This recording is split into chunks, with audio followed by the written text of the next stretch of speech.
Every single day, people take unwanted or unused items to thrift and antique stores across the country. But as the saying goes, one man's trash is another man's treasure, and we're here to prove it. Identify valuable things before you throw them away. Join us as we show and tell of treasures found and sold by a full-time reseller with the hopes of helping you find some treasures of your own. Welcome to the What's Sold podcast.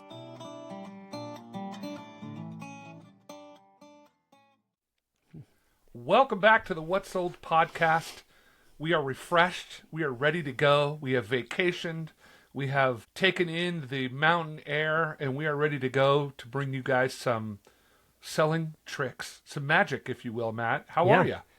I'm happy to be here. I'm doing well. How are you today? I'm not sure I believe you. I feel like you might have just said that, and it's not actually true. I feel like, for those of you who don't know Matt, he has a very interesting business cadence where you'll say, "How are you doing, Matt?" And he'll go, "I'm fine." You're like, was there more behind that? Or is that just the way it is? So you're describing me kind of like a sociopath who doesn't really understand certain emotions because they don't experience them. Lacking empathy. Yeah. Well, hey, now that RFK is fixing autism, maybe we'll find out that that's what's been going on all these years. That you've been a very high-functioning autistic, although I don't think so. You've got a little bit too much genuine kindness in you to be completely autistic. Yeah. All right. Not to say that people with autism don't have kindness, and maybe they just don't display it the same way that we're accustomed to. Yeah, it's interesting. Not that we're a show about current events, but there was a conversation. RFK's been doing all this stuff, and there is a contestant on Survivor who's the first autistic person who's on the spectrum, and she's awesome. And we watch it as a family, and she's very up in arms because she's like saying, "Hey, look, I'm not a freak. I'm just a person that's brain works a little bit differently." It's like somebody that has dyslexia, and people think it's like, no, they're not. Their brain works differently. That's it. It's not a big deal. Yeah, and I'll confess I haven't ever watched that show. Maybe something in the very early stages of that show, but I don't know. Have there been very many, different types of people represented? Like, have there been many people with disabilities? Yeah. Lots of different. They kind of pride themselves on sort of introducing different types of characters. I think they had one of the very first trans contestants, and they've had just every you name the type of person, and they've had it on the show. And it's one of our family favorites. And lots of people don't watch it, but we love it. It's very formulaic, and we know what's going to happen, but it's really fun with our daughter because she's like, "I wonder who's going to get voted off this week." We don't watch any other TV together as a family. We don't actually watch that much TV, but that is our show, and we love it. And you're going to get a phone call from like a concerned parent. And they'll say, "Hey, your daughter got upset and told my daughter that she's voting her out. Can you explain what that means?" Off the island. Yeah, you're off. You're out of here. Well, and I'll tell her very clearly. Clearly, your daughter has some problems socially and can't get along with her peers. If she had behaved correctly, there's no reason she would have voted her off. Listen, I will tell that parent, your daughter better start searching for an idol right now because her time is short. I'm just saying that's probably your time short. All right, enough of this ridiculousness, Matt. Sure. We are doing something a little bit unique today. Unique New York. Matt and I like to do our warm-ups to Gankerman, Unique New York. And we are going to be talking about... So Matt said on I think it was our last episode, maybe it was the episode before, they all run together after a while. But you were talking about people finding stuff in tough times, so I think it was our last episode, and about, don't think you have to go all over the world to find stuff. A lot of it's to right in your own house. So we're going to do this little series of things that people can look for in their house, perhaps their in-laws' house. Yeah. Their people that they know that have this stuff. People always have a junk drawer. My wife calls it a utility drawer, but my daughter and I always refer to it as the junk drawer. It only has utility if you're actually using things in there from time to time. She often refers to it as the miscellaneous drawer to throw us off the scent. Exactly. But we're like, it's the junk drawer. So, but everybody has one of those drawers where you have all this stuff like, someday I might want to use this X. And that, before we kind of get started, we're going to talk about things that are in the kitchen that one can find that have value. But before we get started, I was perusing my news feed this morning, and I came across this article. I actually sent it to Matt about the value of old phones. And we're not talking about like phones from last year. We're talking about phones from like the 80s. So like the very first that big giant phone that had the white thing that looked like you were on an astronaut somewhere. Those are worth thousands of dollars now. They don't even have to work. But one of the things the article said that I felt like, oh, that supports what Matt's always said. And I always do this, and I think you always do this. When you buy some piece of electronics, they say that if it's in the original box, it's way more valuable. I don't know why, but people love it in the original box. And I always save the original boxes. So I was thinking to myself, oh my gosh, I think I have a bunch of old phones. And it turns out, in fact, I do have some old phones. So I'm going to do a little bit of deep diving and find out if there's any value to them, because I just kept them for I don't know why. But I have them. Right. Some things are it just feels strange to discard them. Even if you don't think you're going to use, if they're outdated, you're not going to, like, I've got countless examples of, cassette tapes and CDs and things that people really haven't been using those, like listening to music on those forms as much anymore. But they're like, but why throw it away? You never know when. By the way, kudos for finding evidence to support things that I've said. You can continue doing that, because that makes me sound like an expert. If other people agree, then all of a sudden I become like, you want that soundbite from me. Yeah. And I will put that in the show notes, people, so you can read the article as well, because you never know. You might, in the drawer, I have this little electronics drawer that I keep, and it's just, I think for me, I'm always worried about maybe a KGB spy coming across my phone and taking all the contacts off, doing something scurrilous with it. So that's why I keep it, because I'm a classic paranoid person, so I don't want anybody to get my data. But you might have some of the stuff laying around your house that you don't even know. So, and that's sort of the conversation we're going to have is, what's in your kitchen that might have value that you don't even know has value, and that what can you sell on eBay with that, and kind of how much can we make from it. So and that's what we're going to talk about today. So that's great. Yeah, I mean, listener out there, it's exactly as Brandon said it. The easiest way to start and the cheapest way to start is, like, you don't have to walk beyond rooms in your house that you're in every day of your life. You may be surprised at the value of some things that you never would have thought people would care about anymore, use much. They're there. And so we'll start with the kitchen today. This is kind of a great, I'm just going to interject a quick story here, is that today, it seems like every week right now, I'm getting more and more people contacting me asking if I'll sell things for them. I feel like the last time we did an episode, I had just made a connection or two. I probably made 2 or 3 more since the last time we recorded.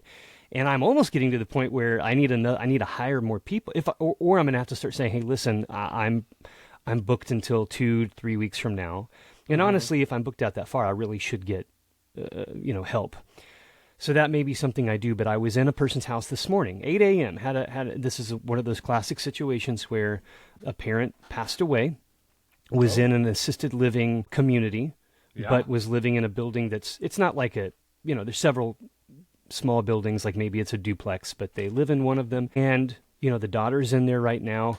She needs to get all this stuff out by the end of the month. That's 4 or 5 days away. Wants to get things set up so that, and I don't think that they own it, right? I think it goes back to the living center so that they can clean it and then offer it to someone else. But all that to say, she had already gone through and tagged things that she wanted to keep and didn't know me, met me this morning, and I kind of explained what I did. Wait, let me interrupt you, sorry, but I think this is for clarification. So how did they find you? So from a mutual friend that I know. So the parent of a friend of mine, Rob, so his mother. That guy. Yeah. Yeah. Oh, yeah. I love his mom. He's not so much, but I know. Yeah, I could take or leave him, frankly. But she knew what I did, and so this friend of hers was the one that passed away, and so she wasn't real connected to the daughter until now. But she wanted to help. She going to help move stuff, and then she said, she recognized the situation the lady was in, thought that she could use my help, and that was it. So she just shared the information. We set up a thing, and so I go in today, and very nice lady.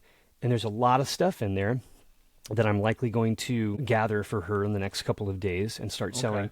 But I walk in the kitchen and I notice that all along the top of the cabinets are almost like little tchotchkes and things, but they're all kitchen-related things. So like little candy dishes or, a cookie jar or things like that. But they're older, right? These are decades old. And in really good condition.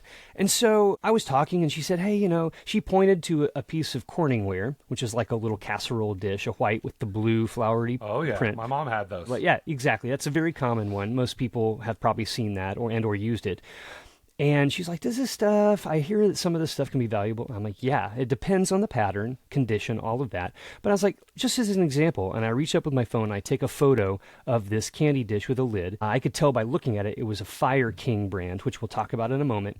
I look it up, and they're selling for between $150 and $200. And I mean, this thing doesn't stand more than 6 inches tall, maybe 4 or 5 inches wide. It's kind of like a semi-translucent, opaque, almost like milk glass, but not exactly milk glass, with a little color pattern on it, but it's like an exquisite condition. Looks like it's never been used. And so she was just shocked. She's like, I wouldn't have thought maybe $20, $30. She was like, I might have even donated that, which is a very real, relevant story from today that is a part of this conversation, which is you or someone you know likely has things in the kitchen. So since I mentioned Fire King and CorningWare, let's just start there. So brands such as Fire King, CorningWare, and what's another one? Pyrex. Okay, so those are probably the three biggest ones that I see regularly and are selling. Certain patterns, meaning the pattern that's on the outside of it, it's usually floral in some way or something. It's colorful, or it may just be some sort of uniform color or a geometric design, depending on the age condition. So if it's scratched up, it stands to reason it's probably not going to be selling for as much as one that's not. But certain patterns were rarer because they were not produced as long, or there weren't as many of them produced. And so if you happen to have one of these that's highly sought after, you could make over $1,000 on like a single bowl or a single dish. And I'm not kidding you. There's a type of Fire King product that, and by the way, all of these made things like bowls, candy dishes, casserole dishes of varying sizes, things that you would put in the oven or that you would put in the fridge. There's a whole set of these that are small that you would, put things in the fridge, and they were made of glass. But the Fire King has a particular product that is a sort of a mint green color, and they call it jadeite. Jadeite, because jadeite is that green color. So they call it that. But those tend to bring a premium as well. People just like the color, and because they're just based on a color, not on a pattern, even if they've been used and stuff, they still relatively look pretty well. Whereas some of these casserole dishes, if they've been heavily used, you look down on the bottom of it and you can see where over time spoons have scraped and now it's got gray streaks and things in it. But again, depending on the pattern, the age, even ones that are heavily used can be sought after. So I think the best way to start with that stuff, and the easiest, and this, you can determine value in less than 5 minutes on anything in your kitchen. You just take out your phone, you take a photograph of it, as clean and crisp and of the main part of it as possible, and then you go to your Google or Chrome apps, whatever. This is your search engine on your phone, and you click the little, by the search bar at the top, you click the little icon that looks like a camera, and it's going to search the internet for images that most closely match that photo. It's essentially trying to gather like the most similar item, and it's going to show you pictures, and you're likely going to find ones that are on places like eBay, Etsy, and other competitors' sites, either in the US or worldwide. Then you're also going to see listings that have been on recent auction houses, maybe online auctions or listings. And a lot of those aren't going to tell you the price because they require a subscription to your website to give you the price. But if you go to eBay and some of those, you're going to see what they are. Now that you know what it's called, right? I know that this is, a Pyrex, this is the model number or this is the name of the pattern. Then you can go to eBay and just search that pattern. Pyrex cornflower blue, or CorningWare, cornflower blue or whatever it is. Spice of Life is one. You've probably seen. It's like a cornucopia, almost looks like a Thanksgiving scene. You've probably seen those. Yeah, it's called Spice of Life. Some of those can be valuable, others not as much. But now you find it, you look up sold items on eBay, and then you look and see what is sold over the last 3 months, and that will give you an idea of the average. But you can also click on one of those, and there's usually a button from eBay that says sell similar item. Perfect. You just click that one button, it creates the whole listing for you. The only thing you have to do is add your pictures, adjust the title if you want, and then go in and adjust whatever else you want to adjust, like the price or how you want it shipped, that kind of thing. But 90% of the work's already done for you. I mean, you can research a thing you know nothing about, identify it, search sold listings, work a copy off of a sold listing, and have something done. Sometimes I buy stuff like this, guys.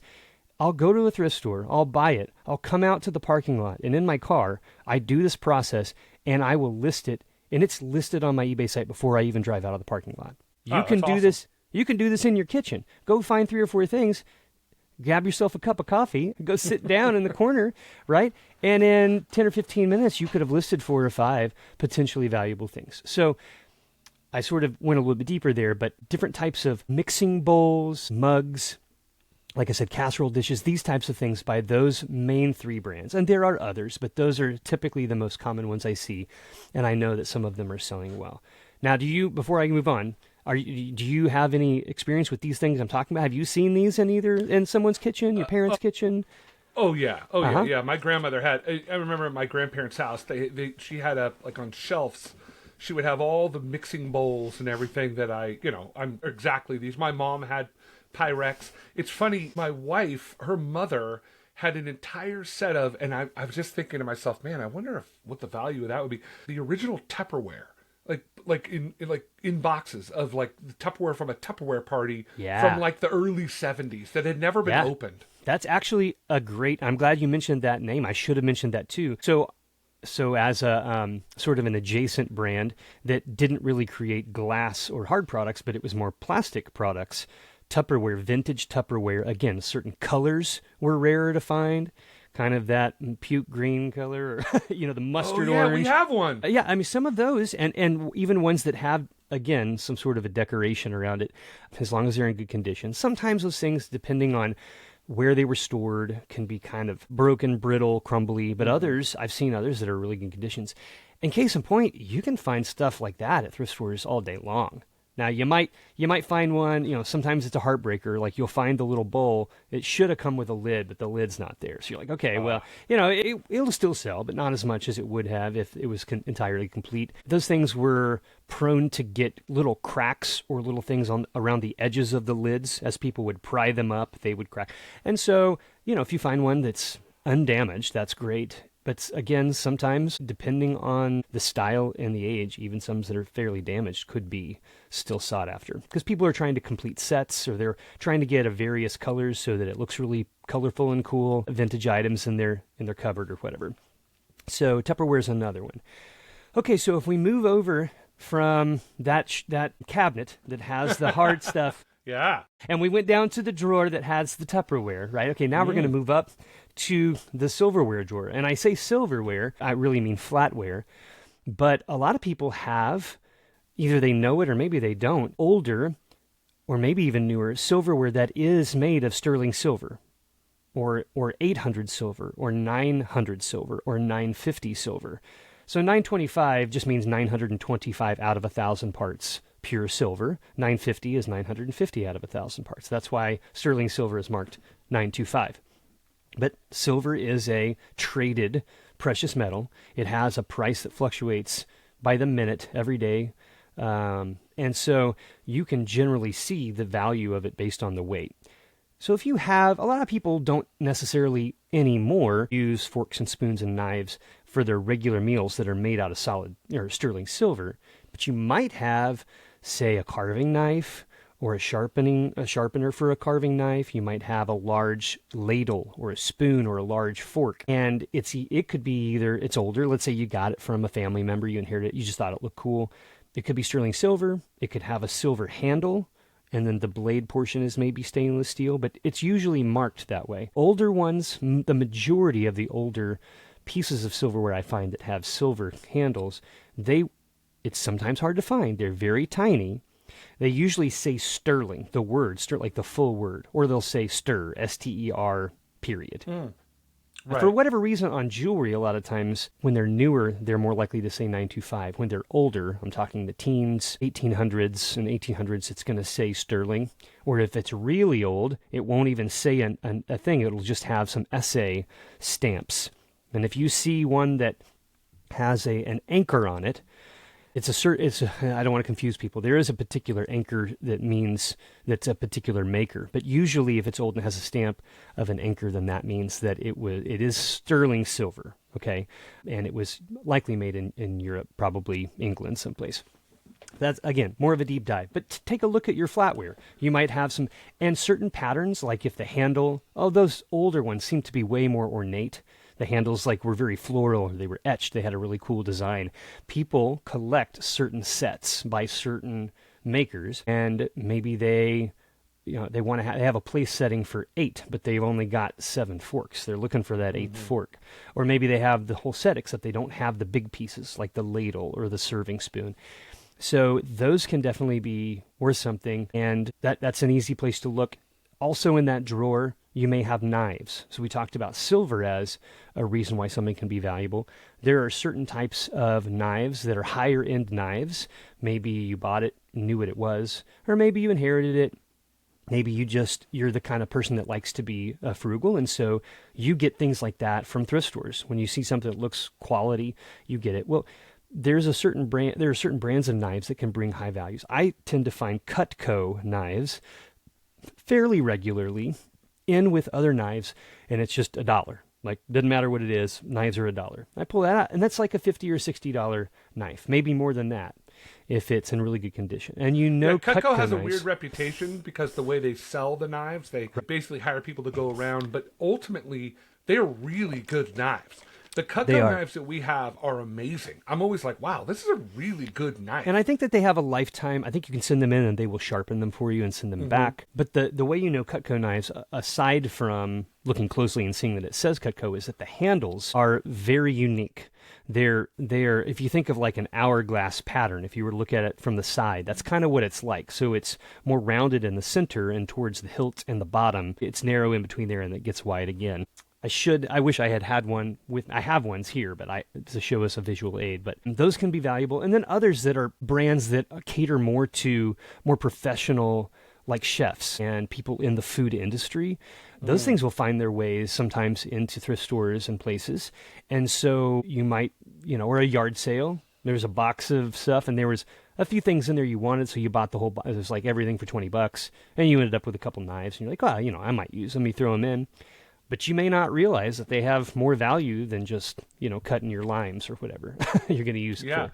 Well, and it's something, my father-in-law was an engineer for the Oneida Silver Corporation. And basically, Oneida, there's a whole story behind it. It's kind of a crazy weird story. Super weird backstory. But they made fine silverware, flatware. They were known for their... And what happened is, back in the 90s, as lots of companies were doing, they started shipping the manufacturing of the actual flatware to offshore to China or wherever. So there was a demarcation point. My mother-in-law had an entire set of Oneida silverware that my wife's brother just like, hey, do you guys want this stuff? And so we ended up with all this Oneida silver, which I'm sure if we went, and it's a complete set, everything, the ladle, all that stuff. I'm sure if we put that all together, it would have some real value. The only reason I bring that up is that you don't know if your neighbor down the street has the stuff they're like, I don't really like the style or whatever. Right. But it might have some real value if you know, like, it's Oneida flatware. Exactly. And as you mentioned, and that may be like a double whammy. It might be made of silver, and it's also a full set and or a collectible brand. So that's great. A lot of that older stuff, especially when there's an intriguing history behind it, collectors are going to want that stuff.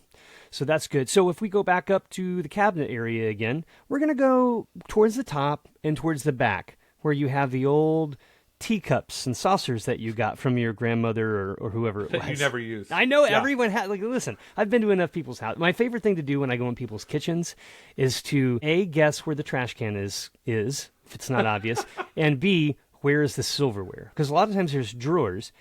And so I have to be, it's like, okay, it's like an intuitive thing. So are they the kind of people that have the trash can in a pull-out thing? Are they under the sink people, or are they in the side cupboard people? And then with the silverware, man, it's anybody's guess, because sometimes it's in the least intuitive spot, you would think. And you're just kind of like, okay. But anyways, so... Yeah. No, I agree. And or you could be married to somebody like I am who constantly moves things around on you just to keep you on your toes. I'm like, wait, what happened to the... Yeah, that happens pretty much monthly it's in the kind our of guy who house. just pulls the rug out from underneath of you. Like, totally. As soon as you walk in. So if we pull out, you're going to find things like teacups and saucers. You're going to find these little sets of tea sets that like little kids can use. Maybe you have one that's 150 years old, and this was for kids back in Civil War era, or whatever.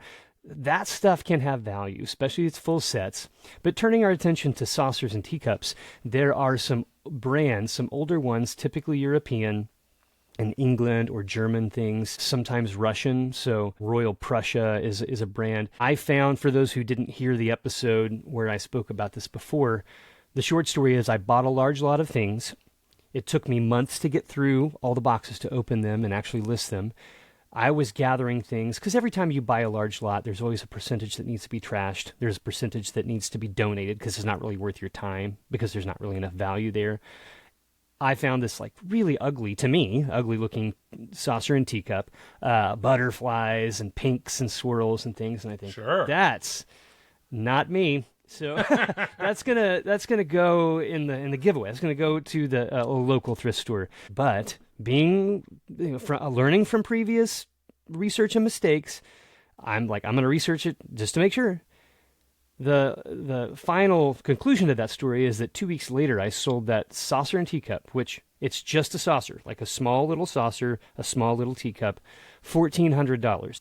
Oh my, I remember that story. Yes, it was by a brand called Ainsley, and not everything by Ainsley is that valuable. However, a lot of things are. The ones I find to be selling for the most, aside from certain brands, which you can do that research on eBay, it's pretty easily. Just look up saucer, like vintage or antique saucer, teacup, and then just look at sold items. Look at the highest ones. Mm-hmm. You'll see patterns.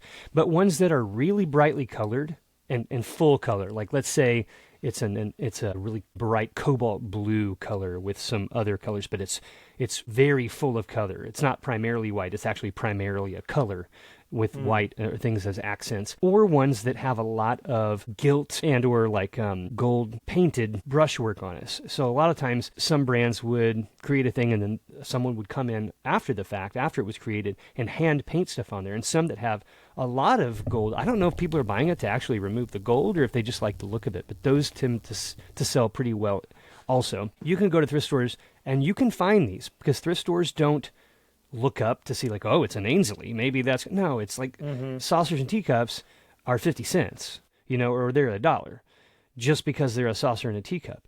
And if you happen to come in on a day when something really valuable was put out, you could score big. I mean, that kind of thing can happen. So before you go out there though, go and you'll feel good anyways, just to pull that junk out of there that you never look at in the dark recesses of the kitchen. Pull that stuff out, and if you find something of value, great. If you see something you're like, I really should use this, great. If you say, this ain't going back, like I need to use that space, I'm going to donate that to a local charity, great. Win for you, you freed up space, win for them. They got something that they can sell and make money to support their cause.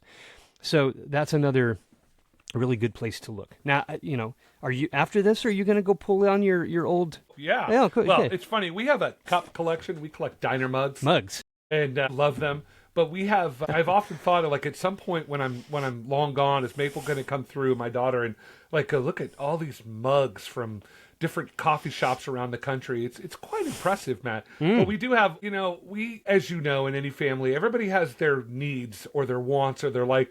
We have collected more water bottles than any family on the planet, and it's because every time a child takes a water bottle someplace, they never. It's almost like they're like, I can't come home with this.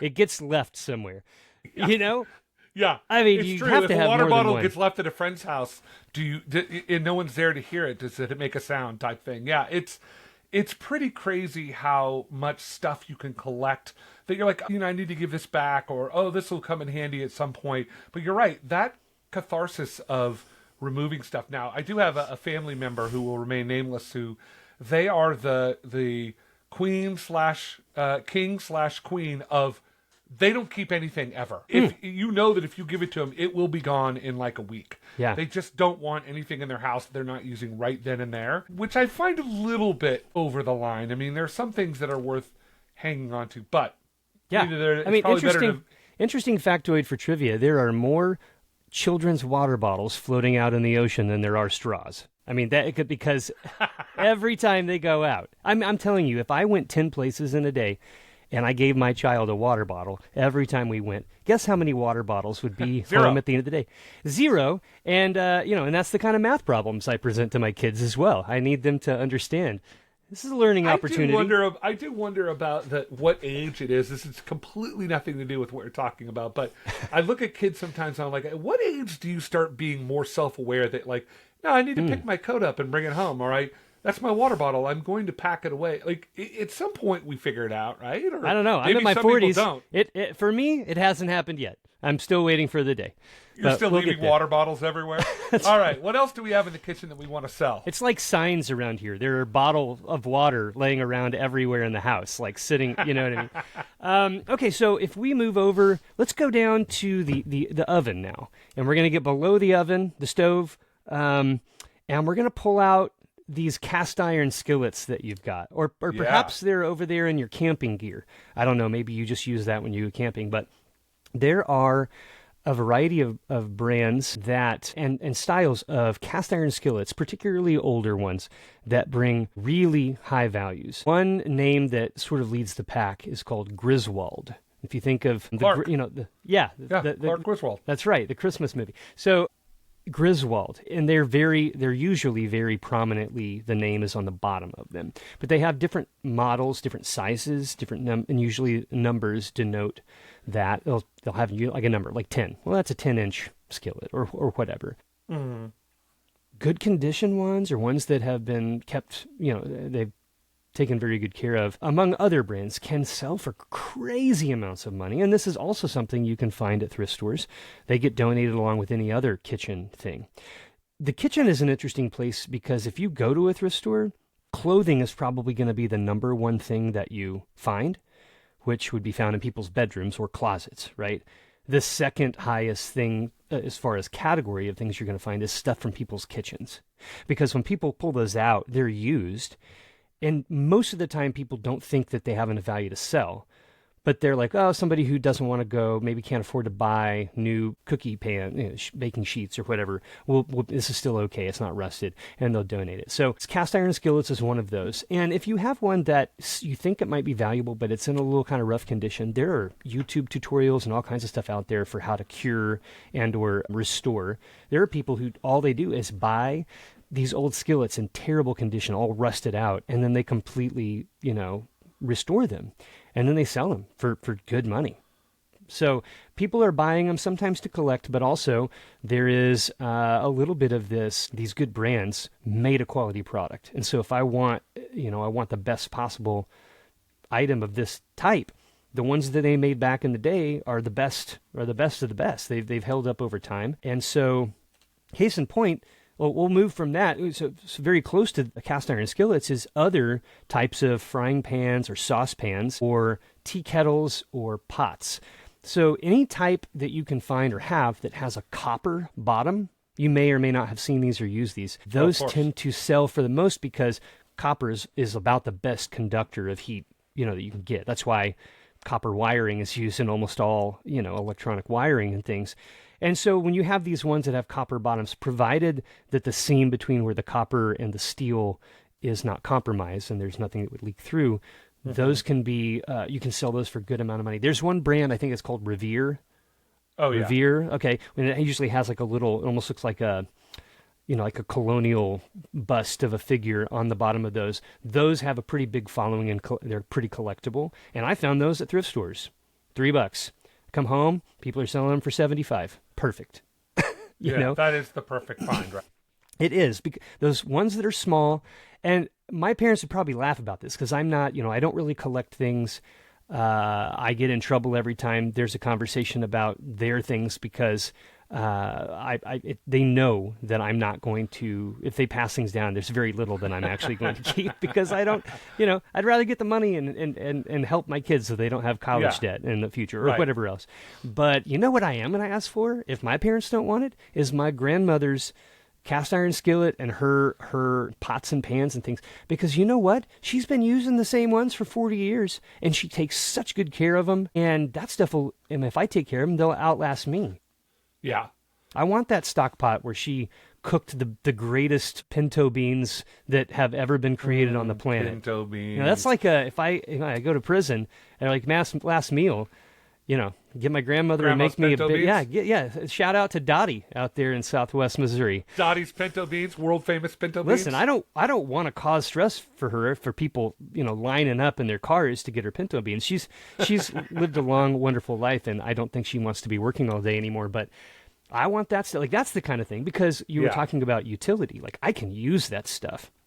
And it's valuable to me because I can use it. And it's valuable to other people as well. If you find something that's quality, usually with this stuff, people are using them. And that's why they're buying them, because they're either rare or they would rather use that. I've got a buddy who buys CorningWare stuff all the time, mostly the clear stuff out at thrift stores, just because, you know what? They're not exactly indestructible, but they're close. They hold up to the dishwasher. They can hold up to any heat or any cold that you can throw at it. They're great. And so it doesn't matter if it's 20 or 30 years old. A brand new Dutch oven or something, a Le Creuset or something exactly. that was purchased 30 years ago, it would have cost $400 then. I'm glad you mentioned that brand as well. That's a huge one, actually, for prices. Le Creuset, it's like Creuset or something like that? Yeah. Okay. Yeah. So they're usually brightly colored, and in fact... Let me hold on a second. I'm going to grab a bowl. All right, sorry for that, but I have a couple of bowls, and these are like yellow. So this is a Le Creuset bowl. It's kind of like brightly canary yellow at the bottom, and it kind of comes up to more of a peach color. But on the bottom of them, they have the brand, and they have a little almost looks like a Target symbol in front of it, right? And then it says Le Creuset. And these little mixing bowls, any certain kinds, specifically like the Dutch oven or the those kinds with the lid on the top of them. The ceramic interior. Hundreds of dollars or even more than that. So if you have some of those, shoot. If you don't care to use a different brand of the same thing, go out to the thrift store and find them for $3 or $4 and then sell your Le Creuset for hundreds of dollars. That may be a start. Yeah. You're naming all these brands. The reason why they have such value is like my wife cooks in cast iron all the time because it really transfers heat really well. There's a reason why these things are so popular. Le Creuset Dutch ovens are amazing cooking devices. When you use it's like for people that are into slow cooking, we really love the slow cooker. You put a Le Creuset pot on for 8 hours, and Dottie didn't make those pinto beans in 20 minutes. Dottie put the secret part of that recipe is Dottie puts in 8 extra dashes of love at the end of that. She cooks them all day. They're cooked all day long. Yep. She learned it. She's been cooking them for 3/4 of her life, and so she's perfected it. I mean, she's perfected it. Does she put in a little pork in there? Is there a little like a pork bone or something? I don't know. She doesn't do that. And I can tell you, my mom has tried to replicate it, and she does a pretty good job, but it's not quite. I mean, she learned it. She got married. I think she was 16 when she got married. Okay. Dottie? Dottie. And in less than a year, within the first year of being married, my grandfather, her husband, was in the military. He was in the army, and he was sent to Germany during the Korean War. So they had less than a year, and then for the next 2 years, she lived with her mother-in-law and father-in-law. And she learned how to cook from her mother-in-law at age 16 to 18.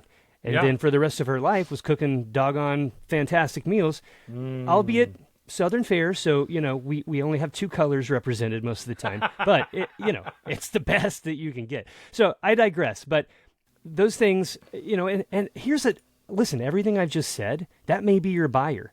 Maybe there's a strong affinity to some of these things because you have real world experiences with them that are you have fond nostalgic memories, and you're like, you know what, I want to get one like this, and I want to see if I can cook these beans for my kids and keep that going, or whatever it may be. So that's good. Okay, so you mentioned mugs, which is awesome. We'll turn our attention then to the cabinet that has all of your glasses, your glassware. There are various types of glassware that can bring big values. Maybe you have some champagne flutes or some wine glasses that you got, your wedding. It was a wedding gift 50 years ago, or maybe you inherited it and you haven't looked. Maybe you forgot. Maybe those are Tiffany glasses. Maybe these are some hybrid. Maybe they're crystal. They're Swarovski crystal or something like that. And you go look at the stem and you can find the marks. Some of those can have pretty big values. Mugs of all kinds of things, popular ones, like you collect diner mugs, so that's a specific type. If you could find a rare one, like a diner mug from a casino that's no longer, around. Or a diner from that's no longer existing. Exactly, something like that. Or maybe back when you were in the 70s, maybe you didn't think about it forever, but you've got the full set of the first Star Wars glasses, from the first characters in the first Star Wars movie up there, or maybe Batman, or Superman. It could also have to do with characters from popular movies or TV shows. in the 80s and 90s, or even earlier than that. Dukes of Hazzard, we talked about that on a previous episode. If you have some of these things, bowls or glasses that have collectability, they were made specifically as a collector's item, right, to begin with. Yes, they have function, but you're buying that one just because you love Garfield or, you love Disney. So you got you have a really old set of glasses that you got at Disneyland in 1956. Well, all right, let me tell you, some people, values. If anybody out there has a diner mug from the Scandia restaurant in Cloverdale, California from the early 70s, late 60s, reach out to me at whatsoldpodcast@gmail.com. I will pay top dollar for that diner mug. Okay, so can you spell that? Scandia. Scandia. Okay. The Scandia was, my dad had a business, or he was an engineer, and so he had an office, and that was the big treat. We go to the Scandia, and they give you those when you're a kid. I don't know what they are, like if I saw them as an adult, but when I was a kid, we get the stack of pancakes, and by the end, I was so full that I thought I might just die, and it was like our monthly or bi-weekly treat to go to the Scandia, and they always had these diner mugs that said Scandia Restaurant. It no longer exists. The building's even gone. So I'm just saying. Do you happen to know what they would look like? They look like a diner mug, like a white and diner it just mug. says Scandia Restaurant on it? It says Scandia Restaurant on it. I think there might have even been a whatchamacallit, like a tree or something on there. Okay. That might have been on it. So anyway. But all right. Scandia mug, Cloverdale, California. Oh, and I think it did say Cloverdale, California on the back. Okay. I'm just guessing. Cloverdale, California. Sure. It's been a long time. Somebody's hopping up and down in their seat right now because they're like, I think I have that. If you do, please email us.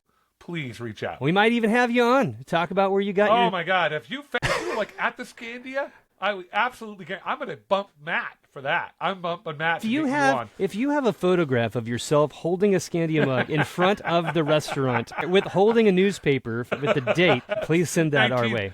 March 1st, 1971. Yeah, that's right. Because, proof of life. That's exactly right. All right, well, listen, Matt, we have run so long. We're so loquacious. I want to make sure we get to What Sold, but we might have to put that off till next week. Let's put that off for next week. Whatever the cartoon. Wait, what'd you sell this week? Thing. Yeah, well, I'm going to throw one thing up just so that people can not be furious, just a little bit angry. This is an antique tintype of a man and a woman. The woman's standing, the man is sitting down. It's clearly in a studio, and this is Victorian era. This is like probably 1870s to 1880s. But the unique thing about this is that it's signed. It's actually in pencil at the bottom. It's got a person's name. It says John Stanley. And, as I'm looking at it, John Stanley. No, okay, it's the Y. I was thinking for a second maybe it had a date, which would have been really cool. But it has the name. And you don't usually see that. What you might see is if it's like a daguerreotype or something, or it has on the back written, or sometimes it's in a photo album and they will have written it on kind of the matte portion over it. But it's not usual to find people writing on the tintype itself. And it's in pencil. So, that's a cool piece. This sold for $45. Nice. And I was happy with that. I think it sold for that much. These are kind of $12, $15, $20 depending on how unique it is. But little daguerreotype ones that come on the little book that open and close, the average price for those is about $40, $45, but that's usually when it's connected. So I was happy about that. Another thing I sold here is this little clutch type purse. It's black. And it's got a little black handle. It's older. It's satin on the outside, and then where the kind of the handle or the shoulder, I guess it would be kind of in the crook of the elbow there is where you would hold this. But it has a very interesting design with gems like rhinestones and stuff, kind of where you would, and then you push in on the sides and it opens up. It says made in France, but this is a Saks. This was sold originally at Saks Fifth Avenue in New York. So this is a vintage, probably 1950s, 1960s purse. Something Audrey Hepburn would carry. Right, and it sold for $40. It sat for a long time. I thought it would sell faster and for more money. It just didn't. Probably just because the style, it's not really in style. People aren't going to use that much. And that was a consignment piece, so I didn't pay for it. I'd pay $5 or $6 for that if I saw it at a thrift store to make $50 or $60. Sure. So I want to tell a quick story on our way out, and this will be also a teaser for next episode because I can go into more detail on it. We love those cliffhangers. Also, for those who are not aware or have forgotten, I have a YouTube channel, Rusty the Reseller, and this video is going to come out tonight, I think, tonight or tomorrow. And if you're hearing this, breaking news. Sorry, it was a week ago that it came out, right?